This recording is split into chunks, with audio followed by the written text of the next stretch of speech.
Añarbeko presaren larrialdi plana.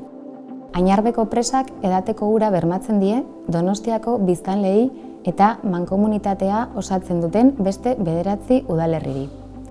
Azpiegitura seguru eta fidagarria da, eta segurtasun araudi zorrotza betetzen du. Larrialdi planaren helburua ezohiko euriteen, lurrikaren edo sabotajeen aurrean prestatzea da. Hala ere, Añarbeko presak tresna aurreratuak ditu, arriskuak aurreikusteko eta une oro egoera monitorizatzeko. Gainera, abisu sistema bat ere badu, leku estrategikoetan kokatutako 4 sirenekin. Horien kokapenak gertuen dauden herritarrengana ondo iristea bermatzen du. Larrialdiren bat emanez gero, sirenek honako alerta seinalea igorriko dute. Alertaren amaiera seinale jarraitua izango da, eta hainbat aldiz errepikatua izango da.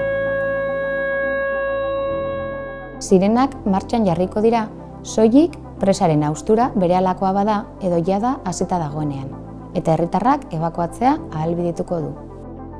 Egoera hori emanez gero, lehenengo ordu erdian arranbide, aboino, irakurri eta ugaldetxo urez beteko lirateke. Nola jokatu behar da? Urrundu berehala ibai eta erreketatik.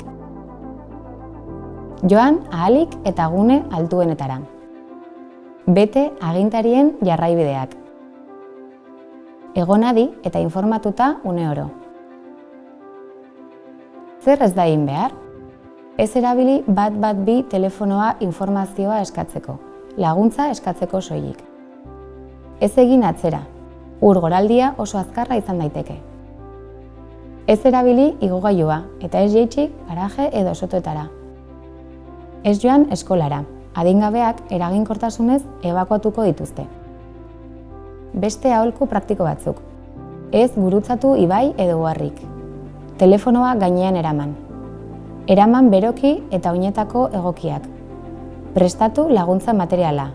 Hala nola, irrati eramangarri bat, ordezko pilak edo linterna bat, eta gorde leku irisgarri batean. Larrialdiaren ondoren. Ez itzuli etxera agindua jaso arte.